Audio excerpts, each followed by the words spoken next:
Shalom dan sukacita buat kita semua dimanapun saudara, Bapak, Ibu menonton program ini. Ini program yang sangat memberkati kita semua, Bible Study. Kita akan belajar mengupas Alkitab. Nah, tapi sebelum kita masuk ke dalam pembelajaran hari ini, saudara, saya mau ajak kita semua untuk memuji dan menyembah Tuhan terlebih dahulu. Ya radabasi kita, ya radabasi kita. Terima kasih Tuhan. Tuhan yang perkasa, Tuhan yang melindungi kami, Tuhan yang senantiasa menyertai kami. Haleluya, oh haleluya, haleluya. Besar kau mulia Tuhan. Haleluya. Ya kita oh Yesus, ya radabasi kami sembah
Yesus yang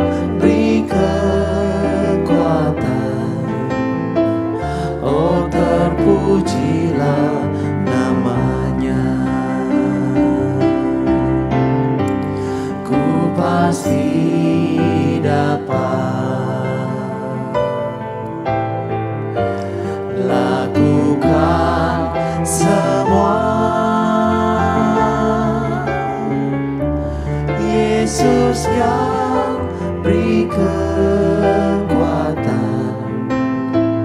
oh terpujilah namanya.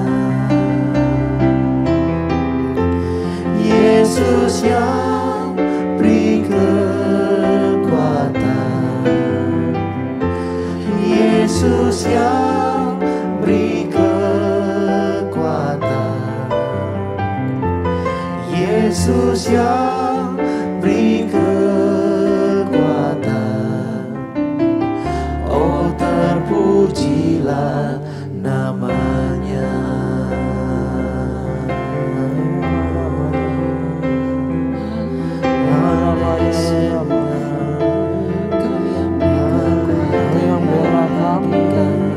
Siapa lawanmu Tuhan? Siapa lawanmu Bapa? Ya rara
Tak usah ku takut, sebab Kau sertaku.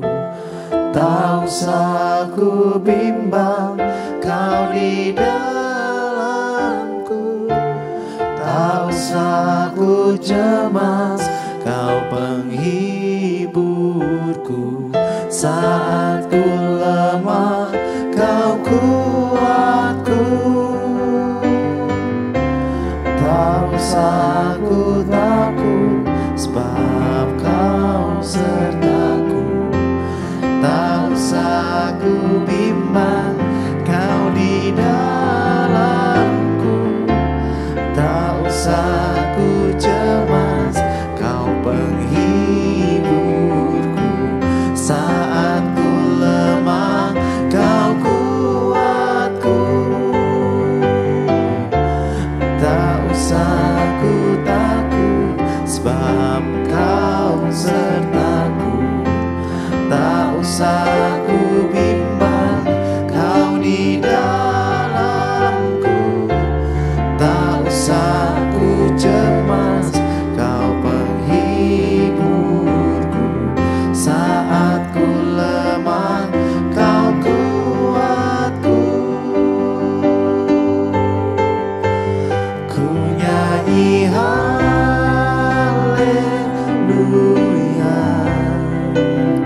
ku nyanyi haleluya. Sungguh Kau hebat, ajaib perkasa perbuatanmu.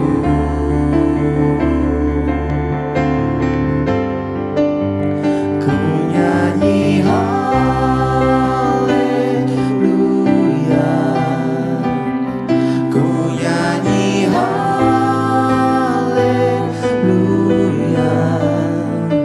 Sungguh Kau hebat, ajaib perkasa perbuatanmu.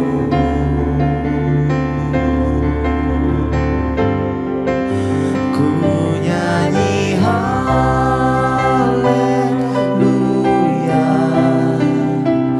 ku nyanyi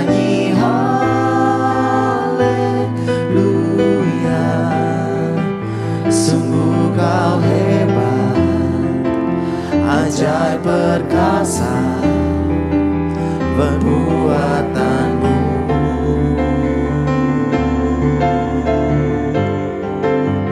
Ku nyanyi haleluya,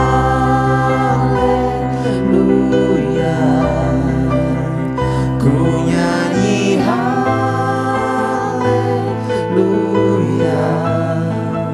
Sungguh kau hebat, ajaib perkasa perbuatanmu.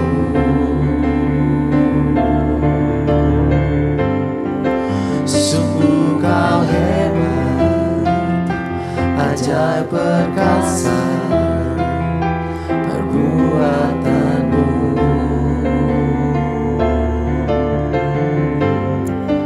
Sungguh kau hebat, ajaib perkasa perbuatanmu.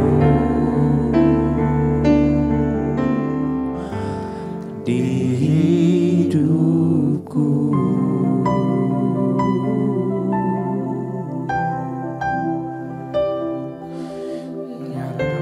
perkasa perbuatanmu, Yesus, Ya Rana Baya. Yesus, Terima kasih. Terima kasih. Thank you Jesus. Kami bersyukur punya Allah yang begitu luar biasa. Hamba-Mu berdoa biar kami semua tetap kuat dan kami semua tetap tidak gentar menghadapi segala pergumulan dan tantangan. Karena kami punya Tuhan yang hebat. Thank you Jesus. Thank you Father. Urapi kami supaya kami mengerti firman-Mu. Sembunyikan hamba-Mu di balik salib-Mu. Ajari kami sesuatu yang baru Tuhan. Sesuatu yang bisa memberkati, mengubah kehidupan kami. Hanya di dalam nama Tuhan Yesus. Kami siap untuk belajar. Haleluya. Amin. Shalom sekali lagi saudara, yuk kita buka firman Tuhan. Kali ini kita buka di 2 Samuel pasal yang ke-21. 2 Samuel pasal ke-21. Orang-orang Gibeon dan keluarga Saul. Mari kita baca. Dalam zaman Daud terjadilah kelaparan selama 3 tahun berturut-turut. Bayangkan kejadiannya udah parah banget. Kelaparan kalau udah sampai 3 tahun, saya rasa sampai mungkin raja aja pasti juga istana atau tempatnya Daud sudah mengalami kelaparan. Lalu Daud pergi menanyakan petunjuk Tuhan. Berfirmanlah Tuhan pada Saul dan keluarganya melekat hutang darah karena ia telah membunuh orang-orang di Gibeon. Stop dulu sampai sini. Daud raja yang memimpin dengan baik. Untuk urusan negara, dia ingat tanya Tuhan. Kalau kita lihat lagi flashback yang dahulu, urusan keluarga, dia nggak tanya Tuhan. Saudara. Ya, sangat disayangkan. Tapi kita udah get over tentang kemelut-kemelut keluarga Daud. Sekarang ini tentang kerajaannya, tentang Israelnya. Daud tanya Tuhan. Sekali lagi saya mau ingatkan kita semua bahwa punyailah kebiasaan untuk tanya Tuhan. Kalau kita tanya Tuhan artinya kita merendahkan diri di hadapan Tuhan. Kalau kita tanya Tuhan artinya kita tidak mengandalkan kekuatan sendiri, saudara. Justru saat kita tidak tanya Tuhan, itulah justru saat-saat momen-momen di mana rasanya, nggak perlu Tuhan lah, saya nggak usah tanya. Ini sehari-hari kayak begini kok. Ya pasti lewat ya, kerja normal kayak gitu. Ya, tapi marilah kita belajar untuk dalam segala perkara tanya Tuhan. Saya percaya, saudara kalau biasakan tanya Tuhan, saudara akan mulai terbiasa bisa mendengar suara Tuhan. Kalau saudara biasa bertanya apa-apa kepada Tuhan, saya percaya itu langkah kakimu akan dituntun sama Tuhan. Dan saudara akan mengalami kehidupan yang jauh lebih luar biasa daripada sebelumnya. Orang-orang yang tanya Tuhan adalah orang-orang yang diberkati Tuhan. Karena nggak mungkin Tuhan kasih ular kepada anaknya yang meminta roti, betul? Ya. Nah, saudara, ayat 1 ini juga kita baca dulu ya ayat 2. Lalu raja memanggil orang-orang Gibeon dan berkata kepada mereka. Orang-orang Gibeon itu tidak termasuk orang Israel, tetapi termasuk sisa orang Amori. Dan walaupun orang Israel telah bersumpah kepada mereka, ya perhatikan baik-baik. Dan walaupun orang Israel telah bersumpah kepada mereka, Saul berikhtiar membasmi mereka dalam kegiatannya untuk kepentingan orang Israel dan Yehuda. Nah, orang Gibeon itu sudah mendapat sumpah orang Israel waktu zaman kepemimpinan Yosua. Mereka nggak akan diapa-apain. Tapi the next generation waktu Saul, ternyata Saul berikhtiar untuk memusnahkan orang Gibeon. Kalau Yosua dan orang Israel bersumpah kepada orang Gibeon dan Tuhan tidak intervensi, Tuhan itu seperti kepala yang menganggap bahwa anaknya punya janji, saya ikut hargai. Tuhan adalah Tuhan yang menghargai janji and agreement. Kecuali kalau Tuhan tidak berkenan terhadap janji tersebut.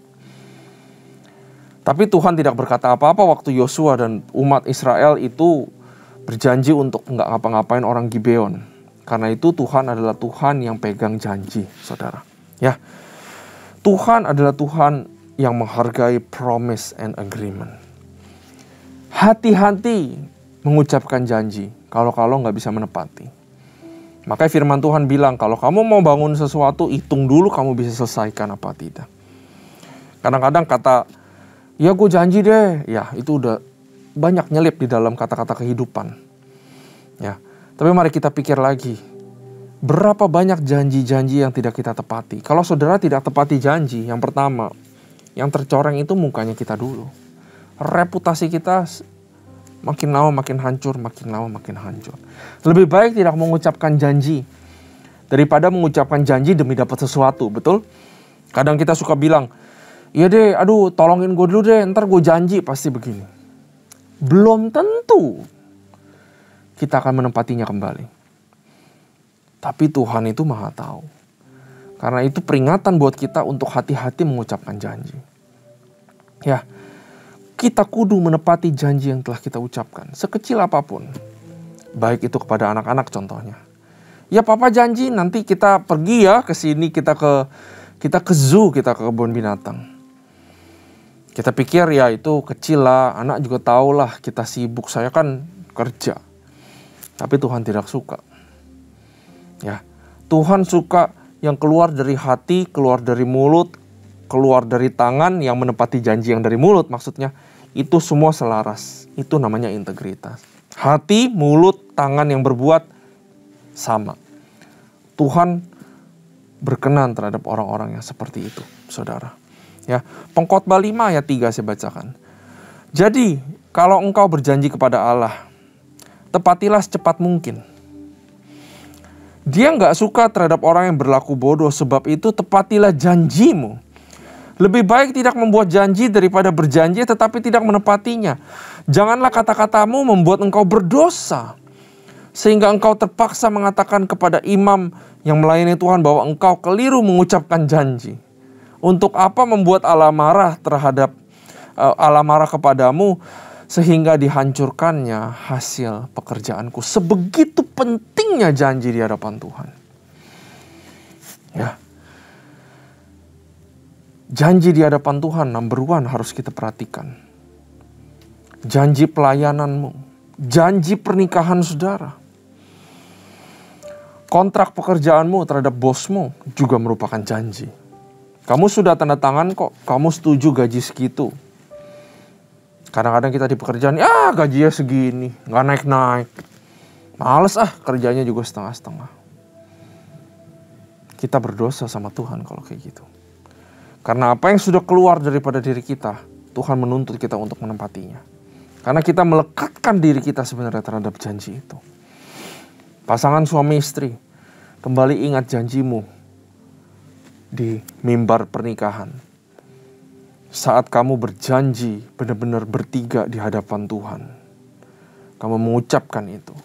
Dan Tuhan memberkati waktu kamu nikah. Janji yang kamu ucapkan, itu bobotnya sebesar itu di hadapan Tuhan. Ya, janji sangat berharga and agreement sangat berharga di hadapan Tuhan. Mari kita lanjut baca ayat 3. Daud berkata kepada orang Gibeon itu, "Apakah yang dapat kuperbuat bagimu, dan dengan apakah dapat kuadakan penebusan supaya kamu memberkati milik pusakanya Tuhan?" Lalu berkatalah orang-orang Gibeon itu kepadanya, "Bukankah perkara emas perak, perkara emas perak urusan kami dengan Saul serta keluarganya, juga bukanlah urusan kami untuk membunuh seorang di antara orang Israel. Tetapi kata Daud, apakah yang kamu kehendaki akan kuperbuat bagimu." Sesudah itu berkatalah mereka kepada raja, "Dari orang yang hendak membinasakan kami dan yang bermaksud memunahkan kami, sehingga kami tidak dapat mendapat tempat dimanapun di daerah Israel, biarlah diserahkan 7 orang anaknya laki-laki kepada kami." Jadi 7 keturunan Saul diminta untuk diserahkan, untuk dibunuh, supaya kami menggantung mereka di hadapan Tuhan di Gibeon, di bukit Tuhan. Lalu berkatalah raja, "Aku akan menyerahkan mereka." Raja Daud ini pinter, hebat banget dalam mengambil keputusan. Dia tahu walaupun ini hutang darah, harus ada pertumpahan darah lagi, dia tahu dia harus putuskan ini. Dan dia harus memutuskan rantai hutang darah ini now and forever. Ya, dia adalah raja yang bisa decision making. Di dalam urusan negara, Daud number one in decision making. Ayat 7. Tetapi raja merasa sayang kepada Mephiboset bin Yonatan, karena sumpah demi Tuhan ada di antara mereka, di antara Daud dan Yonatan bin Saul. Lalu raja mengambil kedua anak laki-laki Rispa binti Aya yang dilahirkan bagi Saul, yakni Armoni dan Mephiboset, dan kelima anak laki-laki Merab binti Saul yang dilahirkan bagi Adriel bin Barzilai, orang Mehola itu. Kemudian diserahkannya lah mereka ke dalam tangan-tangan orang Gibeon itu. Orang-orang ini menggantung mereka di atas bukit di hadapan Tuhan. Ketujuh orang itu tewas bersama-sama. Mereka telah dihukum mati pada awal musim menuai, pada permulaan musim menuai jelai. Lalu Rispa binti Aya mengambil kain karung dan membentangkannya bagi dirinya di atas gunung batu dari permulaan musim menuai sampai tercurah air dari langit ke atas mayat mereka. Ia tidak membiarkan burung-burung di udara mendatangi mayat mereka pada siang hari ataupun binatang-binatang di hutan pada malam hari. Ketika diberitahukan kepada Daud apa yang diperbuat Rispa binti Aya gunik Saul itu, maka pergilah Daud mengambil tulang-tulang Saul dan tulang-tulang Yonatan anaknya dari warga kota Yabes Gilead yang telah mencuri tulang-tulang itu dari tanah lapang di Betsan, tempat orang Filistin menggantung mereka. Ketika orang Filistin memukul Saul kalah di Gilboa, ia membawa dari sana tulang-tulang Saul dan tulang-tulang Yonatan anaknya. Dikumpulkanlah juga tulang-tulang orang yang digantung tadi, lalu dikuburkan bersama di tanah Benyamin di Zela, di dalam kubur Kish ayahnya. Orang melakukan segala sesuatu yang diperintahkan raja, maka sesudah itu Allah mengabulkan doa untuk negeri itu. Peperangan melawan orang Filistin. Ketika terjadi lagi peperangan antara orang Filistin dan orang Israel, maka berangkatlah Daud bersama-sama dengan orangnya lalu berperang melawan orang Filistin sampai Daud menjadi letih lesu. Jadi Daud sudah tua di sini, saudara. Yisbi Benob yang termasuk keturunan raksasa, berat tombaknya 300 sikal tembaga, dan ia menyandang pedang yang baru, menyangka dapat menewaskan Daud. Tetapi Abisai anak Zeruya datang menolong Daud lalu merobohkan dan membunuh orang Filistin itu. Pada waktu itu orang-orang Daud memohon dengan sangat kepadanya, kata mereka, "Janganlah lagi engkau maju berperang bersama-sama dengan kami, supaya keturunan Israel jangan punah bersama-sama dengan engkau." Sesudah itu terjadi lagi pertempuran melawan orang Filistin di Gob. Pada waktu itu Sibkai orang Husa memukul Kalasaf yang termasuk keturunan raksasa, dan terjadi lagi pertempuran melawan orang Filistin di Gob. Elhanan bin Yare Oregim orang Betlehem itu menewaskan Goliat. Ini adalah kemungkinan besar adalah saudaranya Goliat, saudara. Orang Gad itu yang gagang tombaknya seperti pesa tukang tenun. Lalu terjadi lagi pertempuran di Gad, dan di sana ada seorang yang tinggi perawakannya, yang tangannya dan kakinya masing-masing berjari 6, 24 seluruhnya, dan juga orang ini termasuk keturunan raksasa. Ia mengolok-olok orang Israel. Maka Yonatan anak Simea kakak Daud menewaskannya. Keempat orang ini termasuk keturunan raksasa di Gad, mereka tewas oleh tangan Daud dan oleh tangan orang-orangnya. Nah, kita lihat bagaimana janji akhirnya ditepati dan Israel kembali masuk kepada track normal, ya. Peperangan juga dimenangkan, bahkan raksasa-raksasa ini dibunuh oleh banyak sekali di sini disebutkan giant killers, saudara. Nah, saudara, Daud mengambil keputusan yang sangat tegas untuk membalikan arah sebuah bangsa. Pemimpin harus mengambil keputusan yang tegas. Apa jadinya kalau Daud ragu-ragu lagi, sama seperti dia ragu-ragu menindaklanjuti kejadian perkara rumah tangganya? Maka bangsa Israel pasti akan hancur dan tidak ada masa depannya, saudara. Ya, saya belajar banyak tentang Daud di mana dia berani untuk mengambil keputusan. Mungkin kita bertanya, saudara, Daud enak dengar langsung Tuhan ngomong apa. Saya kalau dengar Tuhan langsung ngomong apa juga ya pasti saya turutin. Belum tentu, saudara. Jangan kira kita kalau dengar suara Tuhan langsung kita pasti turutin. Belum tentu. Kita lihat di firman Tuhan selama ini dari Kejadian, berapa banyak orang Israel dengar suara Tuhan, tapi mereka nggak dengerin Tuhan. Manusia itu, hati kita itu bebal, saudara. Belum tentu kita dengerin Tuhan. Apalagi zaman sekarang, siapakah dari kita yang berani angkat tangan dan bilang, iya saya mah bisa dengar Tuhan secara audible. Saya percaya mungkin ada. Kalau saya pribadi, saya sulit untuk mendengar suara Tuhan secara audible. Memang bukan mungkin bagian daripada saya. Ya. Nah, tapi ada banyak cara supaya kita bisa memutuskan dengan tegas. Kita tanya Tuhan, dan Tuhan berbicara lewat berbagai macam cara, saudara. Saya sharing singkat aja. Ya. Tuhan berbicara lewat firman Tuhan, lewat Bible. Everything that you need in life is written in the Bible. Kalau saudara nggak baca ini, saudara udah kehilangan satu channel frekuensi di mana Tuhan akan berbicara buat saudara. Fungsi Alkitab adalah untuk mengajar, menolong kita, mengkoreksi kita, dan menunjukkan kita bagaimana cara kita hidup.